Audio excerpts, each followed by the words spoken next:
Thank you to our witnesses here today for your testimony.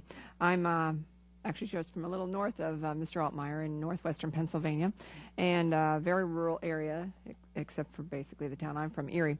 And so throughout those counties, Erie County, Warren County, Crawford County, we have several small telecommunications companies that have strategies to deploy broadband in these rural, underserved areas of my district. And as you all testified, you know how important it is to have access to those businesses. Unfortunately, many of these small broadband companies aren't able to access capital, and they are as fully leveraged as possible. They applied for some of the recovery funds, and they didn't receive any. So I want to know if you have any suggestions for these small companies, like those in my district. They're having trouble accessing that traditional capital and also are not big enough to compete for some of these government loans that are out there. And I don't know who would like to answer that question. Anyone have a thought on that? If I had all the answers to that, I'd probably be sitting in Hawaii watching this over the internet. But the fact of the matter is, capital is restricted today. There are challenges to that. But having said that, I think you simply, you have to start small, and you just have to grow in steps. You have to take steps, and so perhaps you can't get $1 million or $2 million, but maybe there are ways to bring in private investment. If you have, my experience is, having experiences myself, if you have a good idea, there are angel investors or other investors out there who will be willing to take a risk and work with you. It comes down to having the right idea, the right place, the right implementation, and I think anything is doable.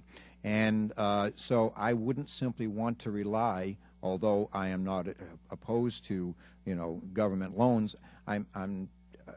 Loans are not my favorite thing because with that comes the repayment. And, as a result of that, if you can, my take is I'd rather bring investment in from the private sector to help us grow if and when the time is right. And so I think if I were to advise them, I would say put together your business plan and go out there and look for some private investors to help you with that so you can grow. Because there is no question in areas of Pennsylvania as well as elsewhere, that access to broadband by the rural communities is extremely limited and extremely important. Mr. Yeah, actually, I'll jump in as well. I mean, that's, again, sort of what our business is about, is helping companies get to market and figure out where they can grow their sales revenue.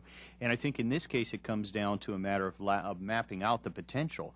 So if they're looking at a market in a very specific place, they really have to have a good idea of how many people would purchase the service, at what price point is it cost effective, and most importantly competitive.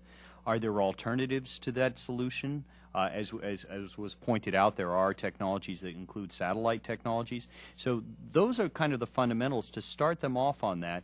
And I might also recommend, if they have a higher education institution that you can access within your district or close to your district, maybe working with some of the folks there and getting them together to have them work through this idea of how do you write a business plan, how do you learn how to figure out how many clients are there in this business, because it has to be cost effective. And one of our roles in doing sustainability is always about that. Profitability drives the issue of innovation.